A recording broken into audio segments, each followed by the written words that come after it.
সে দেশে যে আমার নেতার কেন মৃত্যু হবে? আমার নেতা তো সে দেশের কোনো ক্ষতি করেনি। আজকে আমাদের এখানে সবাই আছে, আমাদের প্রিয় নেতা নেই। যার বাপ থাকে না, তার কেউ থাকে না, তারা এতিম হয়ে যায়। আলহামদুলিল্লাহ, আজকে আমাদের খুশির দিন। মদিনার ঘরে ঘরে আনন্দ। আনারের শরীরের বিভিন্ন অংশ বিচি বিভিন্ন জায়গায় ছড়িয়ে ছিটিয়ে পড়ে আছে, খুঁজে পাওয়া যাচ্ছে না। এবং আনারের মেয়ে বলেছে এটা সব জায়গায় ছড়িয়ে দিতে, আলোড়ন সৃষ্টি করতে। আপনাদের কাছে আমার অনুরোধ, আপনারা আমার বড় ভাই, আপনারা সারা বাংলাদেশ সহ সারা ওয়ার্ল্ডের সব জায়গায় আপনারা আলোড়ন সৃষ্টি করে দেন। আপা, আমরা অলরেডি এই আনন্দে আলোড়িত। আমাদের ভেতরে বিশাল বিশাল মানে আনন্দ কাজ করছে, আলোয় উদ্ভাসিত আমরা আজকে। এর কারণ হচ্ছে আপনাদের 2016 সালে একটু ফ্ল্যাশব্যাক করতে হবে।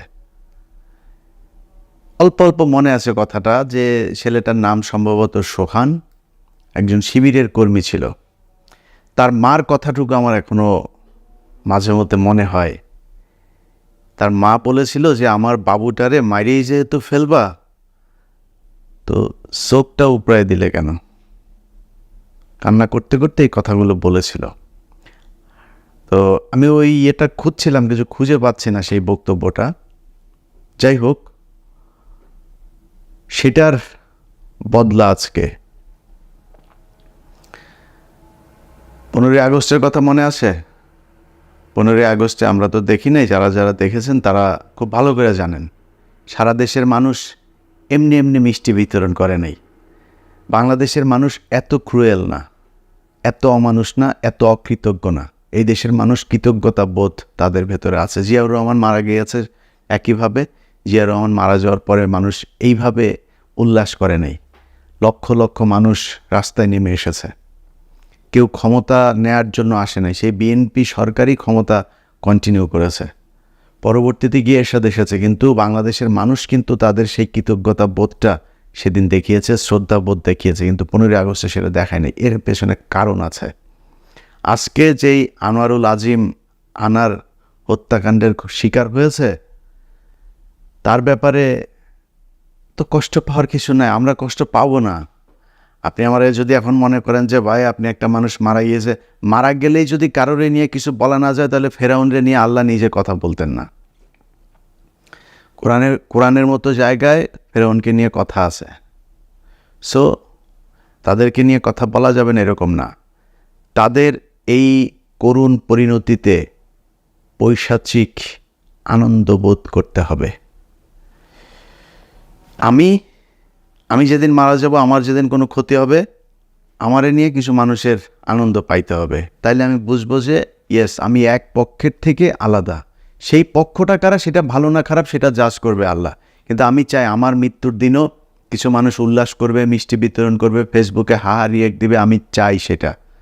আজকে যারা আওয়ামী লীগ করে, তাদের কাছ থেকে করুণা, দোয়া, ভালোবাসা এইসব আমি চাই না। এটা যদি আমার কপালে ভাগ্যে যদি আসে, তাইলে বুঝতে হবে যে আমার আখেরাতে সমস্যা আছে। এই যে আজকে যারা কয়দিন আগে কবি আল মাহমুদ মারা যাওয়ার পরে তাদেরকে আপনার যেতে দেয় নেই, এই শহীদ মিনারে তাদের ফুলের শ্রদ্ধা দিতে যেতে দেওয়া হয়নি। শহীদ মিনারে ফুলের শ্রদ্ধা যারা দিতে যেতে দেওয়া হবে, মনে করবেন এর সমস্যা আছে। ওই পাপের শাস্তি আল্লাহ ওইখান থেকে শুরু করেছে। অতএব আমাকে সব মানুষ পছন্দ করবে, ভালোবাসবে, আমি একদম চাই না। আমি আগের থেকেই বলে রাখলাম, আমার মৃত্যুর আগে, আমার কোনো বিপদের আগে, আগের থেকেই বলে রাখলাম যে এই যারা আজকে যারা এই শেখ হাসিনা, ভারত, এদেরকে যারা বাংলাদেশে মুসলমান দমনে, মুসলমান নিধনের কাজে যারা ব্যবহার করার পক্ষে সমর্থন দিয়ে যাচ্ছেন, শুধুমাত্র সমর্থন, আর কিছু না, শুধু সমর্থনও যিনি দিয়ে যাচ্ছেন, তাদের প্রেম ভালোবাসা আমার দরকার নাই। আলোচনায় আসে, আনারুল আজিম আনার মারা গিয়েছে। এখানে খুব সূক্ষ্ম কিছু বিষয় আমি আপনাদেরকে শেয়ার করার চেষ্টা করব, আপনাদের জানানো না, অনেকে হয়তো বুঝতেই পারছেন। বিশেষ করে স্বরাষ্ট্রমন্ত্রী ডিবি হারুন, ওবায়দুল কাদের, তাদের বক্তব্যগুলো খুব সিগনিফিক্যান্ট। কেন সিগনিফিক্যান্ট? আনোয়ারুল আজিম মারা গিয়েছেন, তাই না? মারা গিয়েছে, তার মার্ডার হয়েছে কলকাতায়। এটার খবর আগে জানবে ভারতীয় পুলিশ। ভারতীয় পুলিশ সেখানে 2 জনকে গ্রেপ্তার করেছে। অথচ বাংলাদেশের এই যেই 3 জনের নাম বললাম, এই 3 জন মোটামুটি খেয়ে না খেয়ে কয়েক ঘন্টার ভেতরে তারা হত্যার পুরো রহস্য উদ্ঘাটন করে ফেলেছে। যে মাস্টার মাইন্ড, তার নাম হলো ডাক নাম শাহীন। তারা হলো এই বাংলাদেশেরই গলাকাটা পার্টির নেতা, পূর্ব বাংলা কমিউনিস্ট পার্টি করত। পুরো ঘটনার মাস্টারমাইন্ড এমপি আনোয়ারুল আজিম আনারের বাল্যবন্ধু শাহীন। এই হত্যাকাণ্ডের সঙ্গে জড়িত সন্দেহে শিলাস্তি রহমান নামে এক নারীকে গ্রেফতার করা হয়েছে। এমপি আনোয়ারুল আজিম আনারকে কলকাতায় হত্যার ঘটনা জানাজানির পর মাস্টারমাইন্ড আখতারুজ্জামান শাহীনের পাশাপাশি এই নারীর নামও সামনে আসে। এমপি যখন মেরে ফেলতেছে, আখতারুজ্জামান শাহীন আমাদেরও মেরে ফেল দেবে। মিশন বাস্তবায়ন শেষে 15 মে একই ফ্লাইটে দেশে ফেরে সেলেস্তি রহমান ও আমানুল্লাহ। 2 দিন পর দেশে ফেরে মোস্তাফিজ ও ফয়সাল। সিয়াম ও জিহাদ কলকাতাতেই থেকে যায়। আচ্ছা দেখেন, একজন গোয়েন্দা কর্মকর্তা এবং বাংলাদেশের যেই গরুর পালের সাংবাদিকরা আছে, মৃত্যু, হত্যাকাণ্ড, রহস্য একদম পুরোপুরি উন্মোচনের আগ পর্যন্ত এসব তথ্য গোপন রাখতে হবে। যার যার নাম বলছে এখানে অনেকে, তারা যাদের কথা বলছে তারা যদি হত্যাকাণ্ডের সাথে জড়িত থেকেও থাকে, যেমন শাহীন, তারা বলছে সে এখন যুক্তরাষ্ট্রে আছে, তো সে তো এখনও পলাতক, তাই না? তারা জানে না তার অবস্থান কোথায়। তাহলে তো এগুলো গোপন রাখতে হবে। তারা সব টেলিভিশন পত্রিকাকে ফোর্স করে তারপরে এই সংবাদ প্রচার করতে বাধ্য করছে। কেন করছে? কারণ ভারতকে এখানে কোনোভাবে টানা যাবে না। এটা ওদের 71-এ যে ওদের জন্মদাতা, ওই যে ওই পারে ওদের মারা গিয়ে যে ছিল, ওদের জন্মদাতা তো 71 ওই পারে। এখন ওদের ওই বাবাদেরকে বাঁচাইতে হবে, যে কারণে আগে ভাগে ভারত এটার সাথে জড়িত নাই, এটা ইস্টাবলিশ করতে হবে। ভারতের কেউ এখানে জড়িত হন নাই। যারা হত্যা করেছেন এখন পর্যন্ত আমাদের কাছে যা ইনফরমেশন, আমাদের দেশের মানুষই এর সঙ্গে জড়িত। আচ্ছা, স্বরাষ্ট্রমন্ত্রীর বাংলাদেশের মানে ভারতের কেউ নাই, বাংলাদেশের সবাই বাংলাদেশে মানে, এবং সেখানে সে এক জায়গায় বলছে যে আমাদের ভারতের পুলিশ। আরে ভাই, তোদের ভারতের পুলিশ, তোদের মানে তোদের যাদের 71-এ ওই যে ওইভাবে পয়দা হুয়া, কিন্তু আমাদের সবার তো ভারত, আমাদের না, আমাদের বাংলাদেশ, আমাদের তো ভারত না, আমাদের পাকিস্তান হইতে পারে। কারণ আমাদের পাকিস্তান, আমরা পাকিস্তানের মুসলমান, আমরা ভাই ভাই, পাকিস্তান আমরা একসাথে ছিলাম, ভবিষ্যতে একসাথে হইতে চাই, আবারও হওয়া ভালো, হওয়া উচিত। এই যে আজকে যে অবস্থা, এই অবস্থা হইতো না পাকিস্তান আর বাংলাদেশ একসাথে থাকলে। তো তুই আমাদের ভারত মানে কি? আমাদের ভারত, তোরা পাকিস্তানের পয়দা হতো, তোরা বলবে যে আমরা যারা 71-এ আমাদের পয়দা হওয়া ওই পারে, হ্যাঁ, তোরা এইভাবে বলবে। সে বলছে যে ভারতের, আমাদের ভারত। আরেকজন ওবায়দুল কাদের আরও এটাকে মানে র্যাপ আপ করার জন্য সে বলছে যে এমপি আনার সে ভারত সরকারকে না জানিয়ে তারপরে ভারতে চলে গিয়েছে। কিন্তু আর ভারত সরকারকে জানিয়ে যান, কাজে নিরাপত্তার ব্যাপারটা তখনই সেভাবে দেখাও। আরে পাঠার বাচ্চা, বাংলাদেশের একজন সংসদ সদস্য, সে কি পালিয়ে গিয়েছিল ওই ইন্ডিয়াতে? সে ইমিগ্রেশন অ্যান্ড কাস্টমসের পার হয়ে যায় নাই তো? তাদের যদি নাকি এই চৌকি পার হয়ে যদি সে যেয়ে থাকে, তারা তো দেখেছে তার এটা লাল পাসপোর্ট। সে যখন ওই দেশে যাবে, তার বর্ডারে যখন সে যাবে, তারপর থেকে ওই দেশের ওই ইমিগ্রেশন পুলিশের দায়িত্ব, যে থানা পুলিশ না কোন পুলিশ কাকে দিবে তার প্রোটোকল দেওয়ার দায়িত্ব তাদের। সে না জানিয়ে কিভাবে গেছে? সে কি আগে থেকে পররাষ্ট্র মন্ত্রণালয়ে জানাবে নাকি যে তোমার দেশে এটা কি রাষ্ট্রীয় কোনো সফর নাকি? সে ব্যক্তিগত সফরে যাচ্ছে, কিন্তু ব্যক্তিগত সফরে গেলে তার নিরাপত্তা দিবে না পুলিশ? সে বলছে সে নাকি জানিয়ে যায় নাই। আচ্ছা, এই 3 জনের এই বক্তব্যগুলো খুবই মানে রহস্যজনক, যে এমপি আনারের হত্যাকাণ্ডে ভারত কোনোভাবেই জড়িত না। কেন? কী কারণে? কেন এটা করা হচ্ছে? কেন? এটার পেছনে কারণ আছে।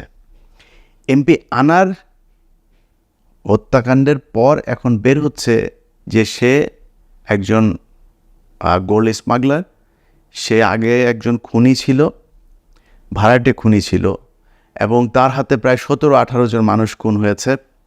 তার এলাকায় বহু আওয়ামী লীগের লোকজনও তার হাতে এই রাজনৈতিক প্রতিদ্বন্দ্বিতার কারণে হত্যাকাণ্ডের শিকার হয়েছে, সেটার জন্য সে দায়ী। তারপরে তার যে মেয়ে, যে এখন বক্তব্য দিচ্ছে ডরিন, এই ডরিন হচ্ছে গিয়ে আপনার এই তার যে স্বর্ণ পাচারের যে ব্যবসা, এই সিন্ডিকেটেরও একজন মানে নিয়ন্ত্রক হচ্ছে এই মেয়ে। তার একজন বয়ফ্রেন্ড আছে যার সাথে সে লিভ টুগেদার করে, সে কাস্টমসের একজন কর্মকর্তা। আমি তার নামটাম কোনো কিছু বলতে পারবো না, যতটুকু শুনলাম যে কাস্টমসের একজন উচ্চপদস্থ কর্মকর্তা। সে এমপি সাহেবের বরাদ্দকৃত যে বাসাটা আছে ঢাকাতে, সেই বাসাতে সে ওই বয়ফ্রেন্ডকে নিয়েই থাকে। তো এই মহিলার কথাগুলি যদি আপনি শোনেন, ডিবি অফিসের কার্যালয়ে যে বক্তব্য দিয়েছেন, সেটা দেখলে স্পষ্ট বুঝবেন যে মানে বাবা যখন চোর বাটপার ছিল তার জন্য তো ওই রকম মায়া হবে না যার বাবা ভালো মানুষ ছিলেন, সন্তানদের ভালো শিক্ষা দিয়েছেন, তার জন্য যতটুকু মায়া হবে। যার বাপ থাকে না, তার কেউ থাকে না, তারা এতিম হয়ে যায়। যতই কাছের আত্মীয় আপন মানুষ যেই থাকো, বাপ বাবাই, বাবার মতন কেউ হয় না। এদের কিন্তু কোনো সমস্যা নেই, এদের বাবা মারা গিয়েছে, এরাই অপেক্ষাই ছিল যে বাপ মারা গেলে তারপরে ও এমপি হবে। এখন দেখবেন এর আর এর বউয়ের ভেতরে হয়তো বাঁধবে যে বউ এমপি হবে না মেয়ে হবে, আরেক বোনও আছে তার, সেই বোন হবে না এই বোন হবে, এটা নিয়ে আবার ফের কারাকারি বাঁধবে। আপনারা এই যে উপজেলা নির্বাচনকে কেন্দ্র করেই দেখছেন যে বউ, শ্বশুর, শালা, তারপরে নিজের ভাই, নিজের বাপ, তারপরে চাচা, এরকম একই পরিবারের 6 জন উপজেলা চেয়ারম্যান নির্বাচন হইতে চায়, তারা আবার এমপির আবার আত্মীয় স্বজন। সো এটা মানে it's all about power. So আপনাকে পাওয়ারের জন্য তারা যা যা করার সেটা করবে। এবং এই মহিলার কিন্তু চোখের যে এক্সপ্রেশন, তার কথা বলার যে ভঙ্গি, এটা দেখে বুঝতেই পারছেন যে তার ওই কষ্ট নাই বাবা মারা গিয়েছে। কারণ সে জানে যে তার বাপ একটা মানে লুচু লাফাঙ্গার টাইপের বদমাইশ, জুয়াখোর, তারপরে এই নারীখোর, এটা সে জানে। তো এই মাতাল একজন চরিত্রহীন বাপের জন্য তো মেয়ের ওই ধরনের কোনো হি লাগবে না, সেটা তারও নাই। যাই হোক, কলকাতায় যেখানে মারা গিয়েছে সেইখানকার যেই বাড়িতে সে হত্যাকাণ্ডের শিকার হয়েছে, মনে করেন বাংলাদেশের সবাই গিয়েই সেখানে হত্যাকাণ্ড, অবশ্যই বাংলাদেশের মানুষই মারতে পারে, যদি মারে তাহলে বাংলাদেশের মানুষ এটা পরিকল্পনা করেছে। কিন্তু কলকাতায় সে গেল, কলকাতায় যে গাড়ি ব্যবহার করা, কলকাতায় যে বাড়ি ভাড়া করা, যেই বাসায় সে গিয়েছে সেইখানে যেই নারী তার সাথে আপনার তার পরপরই ওইখানে ঢুকেছে, যেই নারীর সাথে সে রাত্রি যাপন করার জন্য ভাড়া করেছিল, তো এগুলো কেন? তাদের যে বক্তব্য, সে বক্তব্য অনুযায়ী সে বাড়ি থেকে গিয়েছে। বাড়ি থেকে যাওয়ার পরে ওইখানে গিয়ে গোপাল নামে একজনের বাসায় সে উঠেছে। গোপাল তার 25 বছরের পুরাতন বন্ধু। সেই গোপালের বাড়ি থেকে সে পরের দিন তারপরে বলল যে আমি আজকে বাইরে যাব। গোপাল বলেছে তাকে গাড়ি নিয়ে তাদের গাড়ি নিয়ে যেতে। সে বলেছে না, তোমার গাড়ি নিব না, তার জন্য অন্য মানুষ আছে, তো সে তাদের সাথে যাবে। তো তার মানে কি, কাদের সাথে যাবে সেটাও কিন্তু গোপালকে বলে না। যদি তার বাংলাদেশের বন্ধু বান্ধব কিছু হইতো তাহলে সে বলতো। আসলে সেটা না, এমপি আনার গিয়েছে, সেখানে যাওয়ার পরে সে যেই নারী ভাড়া করেছিল সেই নারীর সাথে সে ওইখানে রাত কাটাবে, এই জন্য সেই নারীর কাছে যাবে, যে জন্য গোপালকেও সে সাথে নিয়ে যায়নি। এখন এমপি আনারের ভুলটা কি হয়েছে সেটা শোনেন। ধরেন তাদের একটা দলীয় আদর্শ আছে আওয়ামী লীগের, সেই আদর্শচ্যুতি যার ঘটবে তার কপালে কিন্তু বিপদ আসবে। ধরেন 71 সালে এই যে তাজউদ্দিন আহমেদ, তারপরে শেখ মনি, তোফায়েল আহমেদ, গোলাম আরেফ টিপুর সহ এই যেই আওয়ামী লীগের পুরো গ্রুপ যারা কিনা ওইখানে গিয়েছিল, আব্দুর রাজ্জাক টাজ্জাক যা আছে, এরা ওইখানে গিয়ে সোনাগাছিতে যেত।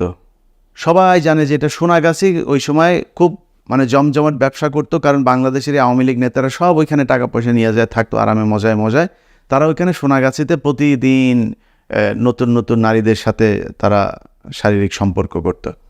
তবে একটা তুই ভারতে যাবি, সোনাগাছিতে যাবি, তুই আবার প্রাইভেট নারী নিয়ে আরেক জায়গায় কেন গেলি? সোনাগাছিতে গেলে কিন্তু তার আজকে এই সমস্যাটা হইতো না। সোনাগাছিতে ওই জায়গায় ধরেন তার অন্তত কেউ মানে কিল করতে পারতো না, তাই না? সে গিয়েছে প্রাইভেট এক বাসা ভাড়া করে তারপরে করতে।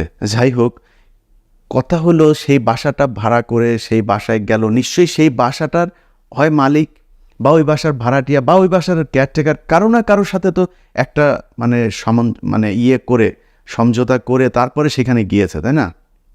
তাহলে সে জড়িত না? কিন্তু বাংলাদেশের পুলিশ, স্বরাষ্ট্রমন্ত্রী, দলের সাধারণ সম্পাদক সবাই উঠে পড়ে লেগেছে এইটা প্রমাণ করার জন্য। তাদের মানে আনারকে মানে খুঁজে আনবে কি না আনবে এটা বিষয় না, কে খুন করলো সেটা না। তাদের ভুল বক্তব্যের বিষয় হলো যে ভারত এখানে জড়িত নাই, ভারত ওদের আব্বা লাগে, ভারতকে নিয়ে কিছু বলা যাবে না। এটা ওইখান থেকে আদেশ এসেছে, তাই তারা এটা করছে। যাই হোক, শেষ করার আগে শুধু এইটুকুই বলি যে একজন মানুষকে একটা থাপ্পড়ও যদি মারেন না, সেটা আপনাকে অবশ্যই পরিশোধ করতে হবে, এই পারে অথবা ওই পারে, কোনো কিছুই নেই। আজকে আওয়ামী লীগ, যুবলীগ, ছাত্রলীগ বিশাল ক্ষমতা, দেশে এলাকায় বাপের রিক্সা চালায়, তারপরে ঢাকা বিশ্ববিদ্যালয়ে এসে ভর্তি হওয়ার পরে জীবনে কোনো দিন কারোরে তুই করে কথা বলার সাহস পান না, এখানে এসে বিশাল ছাত্রলীগের লাগায় যারে পান তারে মারেন। হ্যাঁ, এগুলির শোধ দিতে হবে। আজকে এমপি আনারের অবস্থা দেখেন, বাংলাদেশের মানুষের ওই সেই গণমাধ্যম বা সোশ্যাল মিডিয়া আছে না, সেখানে যা একটু দেখেন মানুষ কি মন্তব্য করে। এটা দিয়ে একটু নিজের যেই মানে ভবিষ্যতে কি করবেন সেই ব্যাপারে একটু বিবেচনা করতে হবে। লাশটাকে এমনভাবে গুম করা হবে যাতে কেউ কোনোদিন খুঁজে না পায়। বিভিন্ন পার্টে ভাগ করে ফেলেছে, অর্থাৎ হাড্ডির সাথে মাংসকে আলাদা করে ফেলেছে। গণমাধ্যম আর হাসির খোরাক হয়েন না। হ্যাঁ, ডিবির হারুন আপনাদেরকে যা শিখাই দিল সেই অনুযায়ী আপনারা বলা শুরু করে দিলেন। আনোয়ারুল আজিম সে নাকি ভারতে গিয়েছে চিকিৎসার জন্য। প্রথম কথা হচ্ছে, আওয়ামী লীগের লোকজন ভারতে চিকিৎসার জন্য যাবে কেন? তাদের পাতলা বাগানো হইল ভারত, থাইল্যান্ড, সিঙ্গাপুরে দৌড়াদৌড়ি করে কেন? কয়দিন আগে না আপনাদের আম্মু ওই যে 10 টাকা টিকিট দিয়ে তারপরে চোখের ডাক্তার দেখাইলো, তার কয়দিন আগে লন্ডনে গিয়ে চোখের সার্জারি করে আসলো। তো এইসব নাটক তারা মানুষকে উন্নয়নের বুলি শোনায় তারপরে খাওয়ায়, কিন্তু তারপরে ধরে নিলাম যে তারা সেখানে যায় চিকিৎসার জন্য।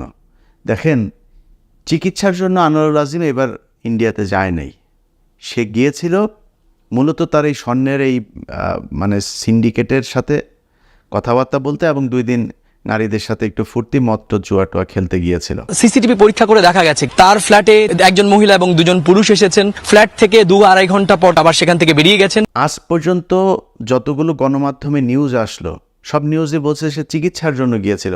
চিকিৎসার জন্য গেলে ওই গোপালের বক্তব্য কিংবা কোনো তার এই যে অ্যাক্টিভিটি, যতক্ষণ সে মারা না গেছে তার আগ পর্যন্ত কোথাও কোনো হাসপাতালে গিয়েছে এরকম কোনো খবর আছে? কোথাও কোনো কি বলে এই যে ডাক্তারের কাছে গিয়েছে এরকম কোনো খবর আছে?